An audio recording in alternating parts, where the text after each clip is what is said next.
This is Akashvani.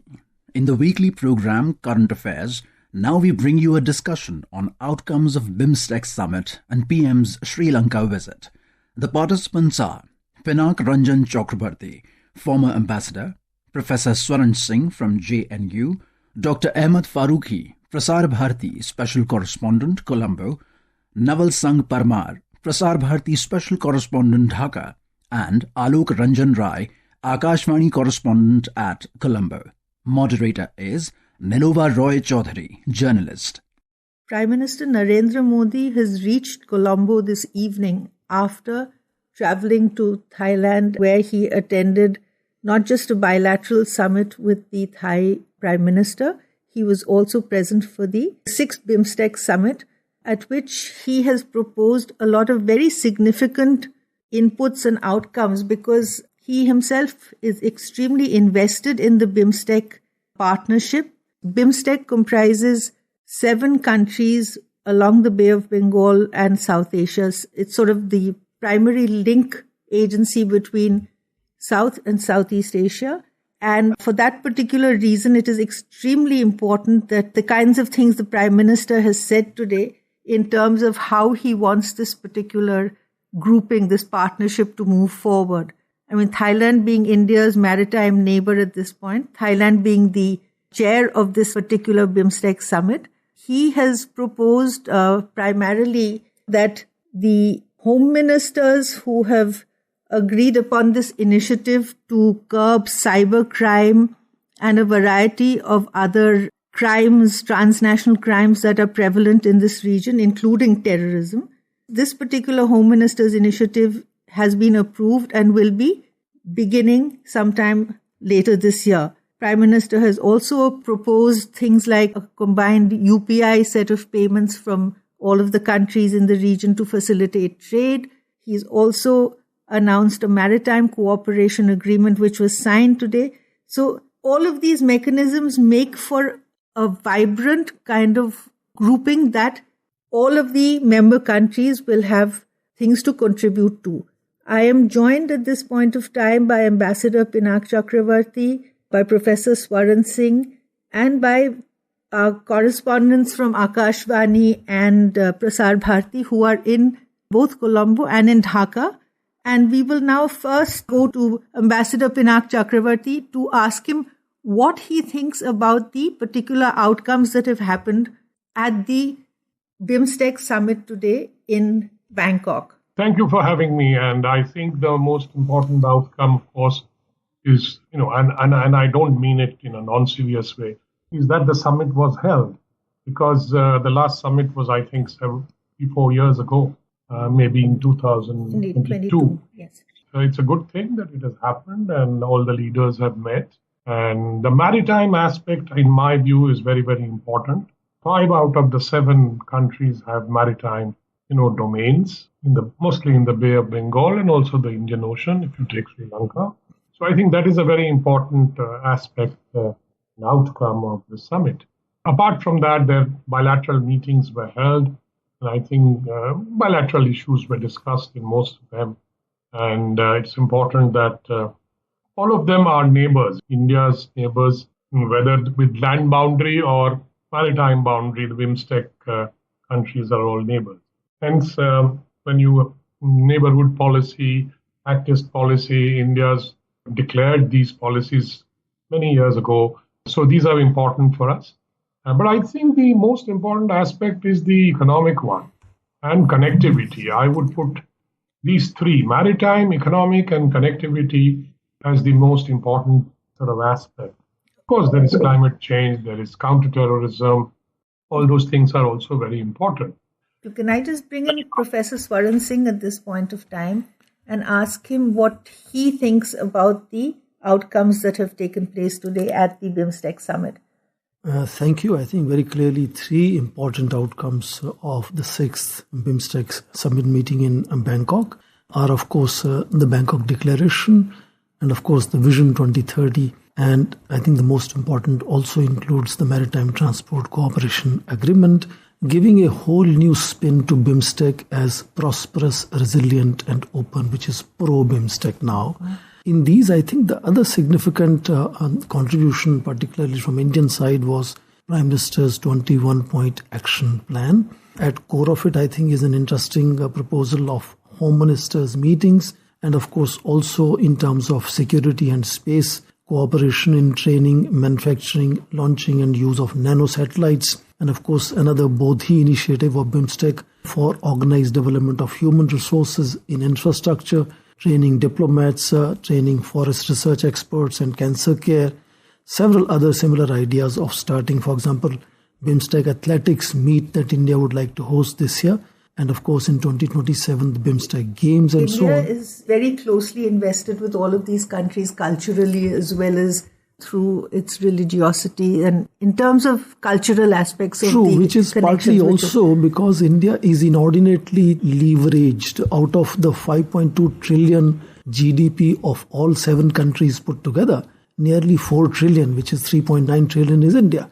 Similarly, in population, if you look at the population combined of all these 6 countries minus India, it's still 1/4 of India. Absolutely. So expectations from India are very different, and therefore I think Prime Minister's 21-point action plan lays on the ground very specific sectors as to how India would like to contribute. Very specific outcomes of this summit, which is something that normally doesn't come from summits at this point of time. True. Now, Bangladesh is going to be taking over as the next chair of the BIMSTEC countries.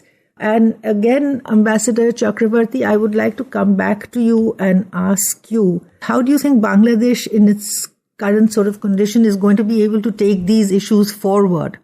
I have obviously some doubts about how Bangladesh will be able to carry forward all these ideas and the agenda that has come out of the summit, because this government is an interim government and they will have elections, I presume, by the end of this year or early next year. And hence, I think initiatives that this government may not fructify to the extent that we want it to do so. And hence, the elected government, which comes in later, will have a big say. And I presume, because I had a personal interest in when I was the BRICS, that BIMSTEC Sherpa, when the secretariat had still not been set up. So Bangladesh was given the option of hosting the secretariat, and which they did, and they wanted it very much. And so I think this was important that Bangladesh invest much more. I think they are trying to do the infrastructure improvement. A new building, I believe, is being built for the BIMSTEC Secretariat. But I think BIMSTEC Secretariat needs more people, more funding to carry on all these very, very ambitious goals. We will be joined by Mr. Naval Singh Parmar, who is in Dhaka and Prasar Bharati special correspondent there. Mr. Parmar, I'd like to ask you, given the fact that Bangladesh is going to be taking over as chair of BIMSTEC for this coming year, things like disaster management and all that are close areas of cooperation. Do you think they will be able to take the organization moving forward? Do you think the chief advisor, Muhammad Yunus, is sort of committed to these aspects? If you look at the historical development in Bangladesh, whenever there is a change in regime, there is a big change in policy, whether it is domestic as well as the regional or international. The Yunus administration, which is the interim government, and they are lacking the people's mandate. So whenever there will be an election and the new regime will install, then only there will be a continuity of policy. That is the big concern for the BIMSTEC. And as the Bangladesh will be the chair for the next 2 years, they need to shoulder a bigger responsibility. But one thing I would like to add here that 2 days back I was going through some articles in which some of the experts criticized that the BIMSTEC is lacking institutional and capacity building. But our Prime Minister, most significant, announced that India will lead many of the institutions capacity like building cancer, institutions. Yes, I think that is the primary aim of a lot of what he said. So our Prime Minister rightly took up the issues which is concern for the many of the experts. Yes. Professor Swaran Singh, what do you think will Bangladesh be able to sort of carry forward on these issues that, considering that the Secretariat is there, although Ambassador Chakravarti says it's not maybe adequately equipped, but how do you think they will proceed on this issue? That's true. There have been concerns about the inadequacy of personnel in the Secretariat. India, of course, contributes 32% of the budget of the Secretariat, and the new building is coming up. Hopefully, things will get better. But if you remember, we were hearing the acceptance speech of Dr. Yunus for chairmanship of BIMSTEC for next 2 years. He underlined the fact that he would make sure that consensus that is built on various areas in 6th Summit is implemented. In addition, he also asserted something that was not clearly much stressed during the summit meeting is the free trade agreement, on which there is already a committee set up from 2018 that he would like to see the free trade agreement moves forward. As far as the structures is concerned, I think a misnomer is there that there is no structure. There is definitely a summit meeting that takes place. If you look at other regional forums, they are not most regular. So also BIMSTEC meetings lately, of course, have become much more regular summit meetings. In addition, there is ministerial meetings. And now Prime Minister has proposed Home Ministers meeting. There are business and economic forums. And of course, there is a secretariat. In addition, there is a working group that normally meets once a month, all the ambassadors in Dhaka. So I think there is a substantive mass that exists in terms of structures. Once you see this revival after 7 years of national leaders meeting face to face and Indian Prime Minister having bilaterals with each of them, once that new bonhomie starts among the leaders of these 7 nations, I think momentum can be built from here. And 6th Summit gives us that impression that the momentum is now being built. And the fact that there is actually a maritime strategic partnership that they want to be putting in place soon, that was signed upon, plus the fact that Prime Minister has also proposed a chambers of commerce for the regions, because trade and, at the end of the day, trade is vitally important. All of these countries have now been hit with inordinate tariffs from the United States. So as the Foreign Secretary today said, India would first look to itself and see how it would react before then talking with its partners to see how and if there could be a collective response in terms of currencies and all kinds of things. But the possibilities are quite large. And I think this, as you rightly said, this particular summit has really given an impetus in terms of moving this organization forward. Now, from Bangkok, the Prime Minister has traveled to Colombo, where he is the first leader who will be hosted as a state guest by the Sri Lankan President, Mr. Dissanayake, who also made India his first port of call after being elected. What I will get in touch with, first of all, with Dr. Ahmed Faruqi, who is again the Prasar Bharati special correspondent and is on the ground at the moment in Colombo. What is it looking like to you in terms of the kind of reception of the Prime Minister? Is there a lot of excitement about what is happening, and what are the likely outcomes that we can expect? Niluva, absolutely, you're right. The ground reality here in Sri Lanka is that people are very, very enthusiastic. In fact, the Prime Minister arrived a little while back in Colombo and he was given a warm welcome. He is right now receiving a warm welcome through various cultural exhibits, and people had been anticipating his visit since quite a long time. Ever since President Dissanayake had visited India in December 2024, there was a talk that Prime Minister Modi will definitely be coming to Sri Lanka, and along with this, several exchanges and MOUs would be signed, agreements would be finalized, and several projects which were backed by India would be inaugurated. You see, these projects have been very crucial, especially because they have been people-centric, touching upon lives of countless in Sri Lanka, and this is something which is intrinsic to India's neighborhood-first policy and the Mahasagar vision, that is, which brings out a holistic kind of an approach for growth across regions, and that is something which is remarkable in terms of the policy that India has been adopting. Nilova. No, so now Prime Minister is going to be hosted at a banquet, etc., and all that, and he will be witnessing the groundbreaking of the Sampur solar energy project, which is a kind of a sustainable energy, and the kind of future perhaps of energy that India and other countries, and in this case Sri Lanka, will primarily be trying to concentrate on. So what happens? He is also due to travel to Anuradhapura on day after tomorrow, on Sunday, if I'm not mistaken.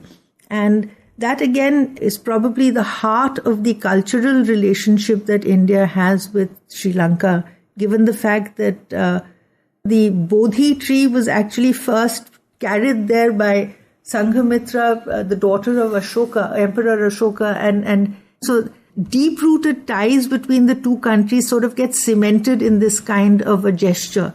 So what exactly can we look forward to other than just these kinds of smaller projects? I mean, please explain, the Akashvani correspondent Alok Ranjan Rai, could you explain or could you sort of elaborate a little on how the significance of this relationship is being fructified in this visit as opposed to the more, FTA related or trade related ones? Is that a correct assessment?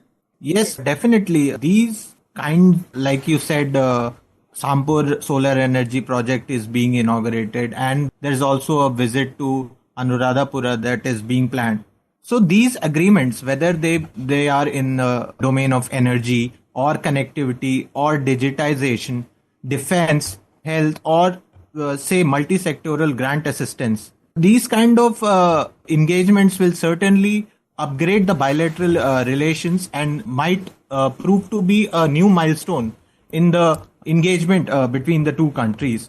And also the Prime Minister will meet other political leaders also in Sri Lanka during his visit, which goes on to show that India is not just engaging with the current government, but also is taking everyone along the board. Right. Visit to the temple also holds a special significance because, as Dr. Faruqi said, there has also been a people-to-people connect between the two countries.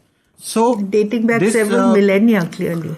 Yes, definitely. So this visit will certainly be opening a new chapter in the relation between the two countries. Right. Thank you. Professor Swaran Singh, could you please explain the importance that this particular visit has in terms of not just the optics, but also the substantive part of it? I think it's the both substantive significance of bilateral engagement, but this is also continuation of a multilateral meeting in that sense. So Colombo, when it had hosted the 5th BIMSTEC summit, had done several things. Even when it was an online meeting, it adopted a charter which converted a grouping into an organization then. And of course, also brought down the 14 priority areas, shrunk them to 7 areas, and made each member state as the lead in each of these areas. And India was given, for example, security and energy. And if you saw Prime Minister's speech in Bangkok today,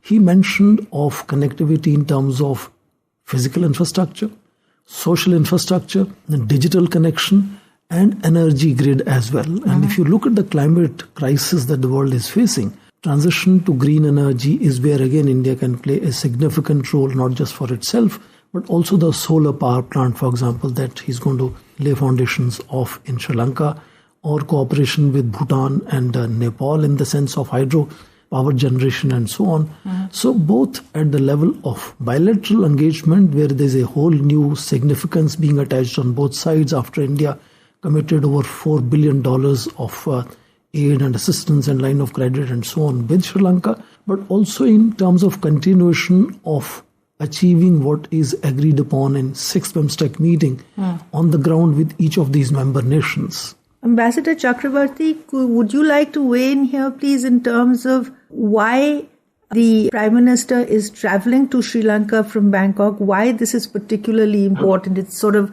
a continuation and not a continuation. It's an extension thereof. So what do you think is significant about this visit? Well, firstly, in terms of protocol, it's a return visit because the President of Sri Lanka had visited India. So he obviously had invited PM to go. And in an overall strategic sense, all neighbors, India's neighbors, have a priority in our foreign policy. And so I think, neighborhood first and all these policies that we have had and announced from time to time. So I think Prime Minister is basically going there.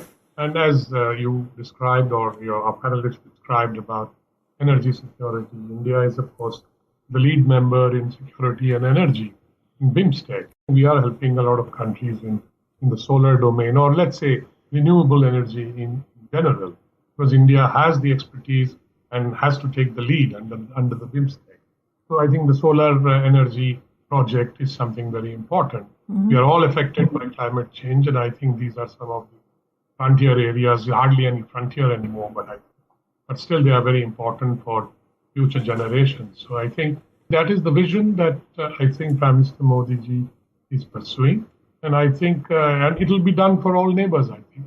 Dr. Farooqi, you interviewed former President Ranil Wickremesinghe recently, and he is, I presume, one of the people that Prime Minister Modi will be meeting tomorrow. What did Mr. Wickremesinghe have to say about this? I mean, India was, in a sense, the first responder when the terrible economic crisis hit Sri Lanka, and they've now managed to stabilize somewhat and beginning to look forward. So what did former President Wickremesinghe have to say about the visit? Nilova, you see, former President Wickremesinghe mentioned that this visit of Prime Minister Modi is something which is very, very important for the bilateral relations between India and Sri Lanka. And he mentions that the relations between the two countries, especially in the economic sector, they need to be further strengthened. And such visits, that is from Indian Prime Minister to Sri Lanka and the Sri Lankan leadership back to India, which had happened in December 2024, as we already know. So these are very, very crucial in further taking this economic relationship forward. And to add further to this, the investments and other important projects which India has been contributing, they will play a very big role. It is important because Sri Lanka and India must have closer relations, and those include economic relations. That's the most important. In other fields, we have been working and we've achieved certain amount of success. We have much more to do in the case of economic, but also in regard to what's happening in the world itself. For instance, we had these Trump tariffs that have come. It's essential that we discuss and exchange views regularly. When I came in 2023, we prepared a list called the vision statement of the interactions and the projects that have to take place between the two countries. Connectivity was the key to it. So we have to go ahead with this type of program. We shouldn't hold back. That is my view. India's $4.5 billion helped us to survive this. It has been difficult. I am the one we know that because there were time before we got the IMF coverage, we had to depend on what India gave us. But still, we are not out of the woods because we have just finished the fact that we've got everyone to accept so that we will no longer declare bankruptcy. So between that and normalizing and being able to repay your loans is a long distance. Therefore, many people will not come to invest in Sri Lanka. They'll watch Sri Lanka for another period, whether we'll fall down again or whether we can repay our loans. But India is prepared to come in the government, and there were some investors coming. If we get them, there'll be more Indian investments coming.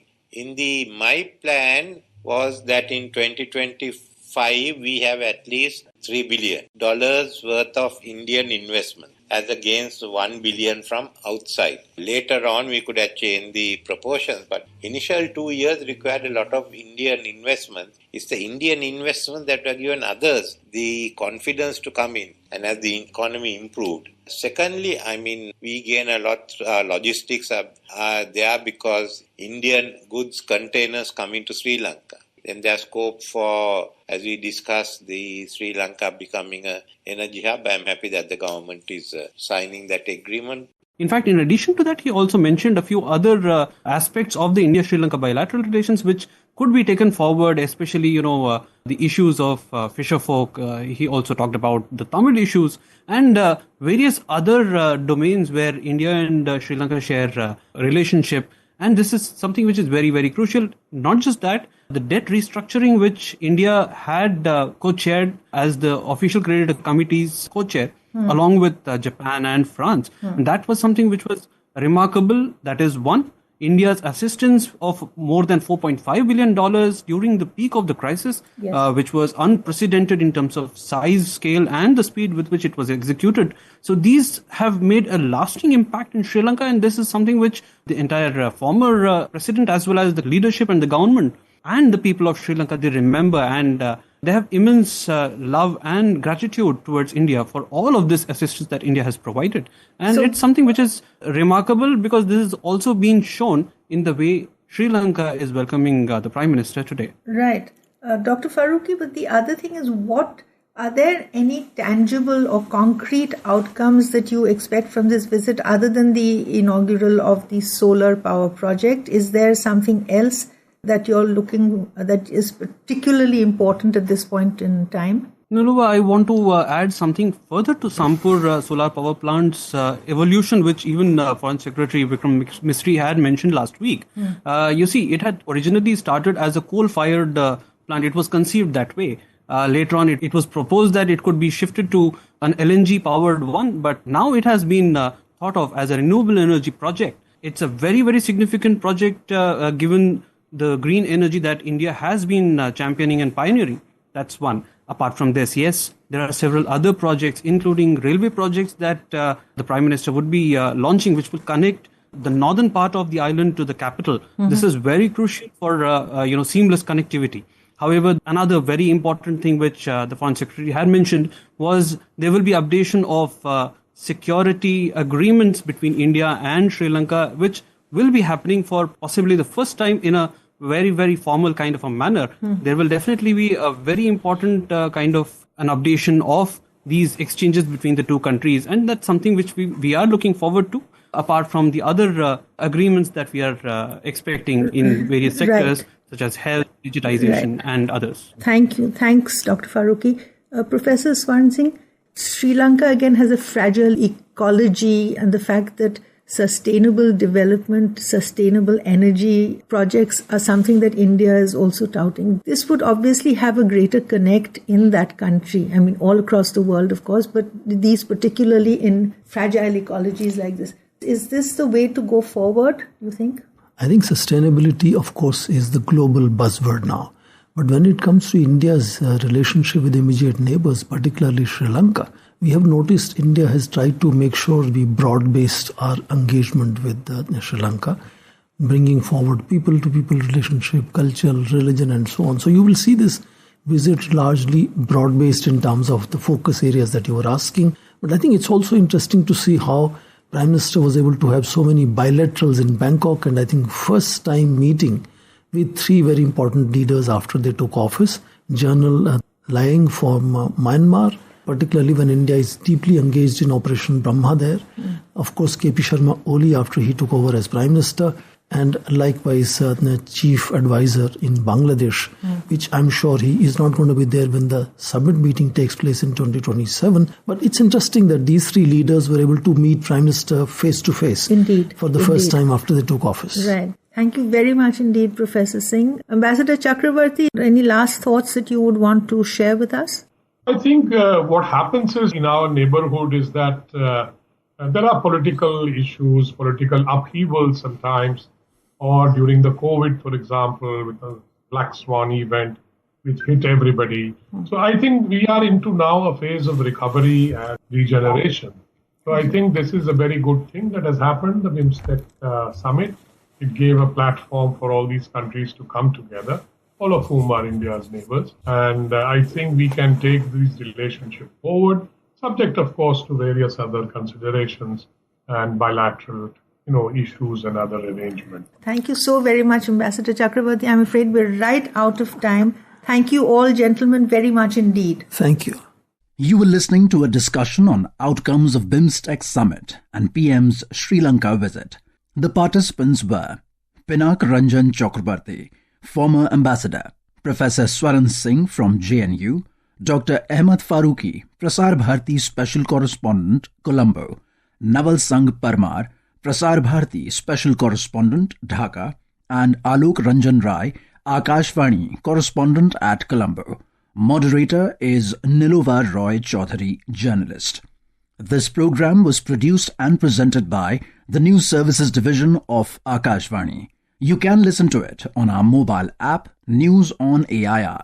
This program is also available on our YouTube channel, News on AIR Official.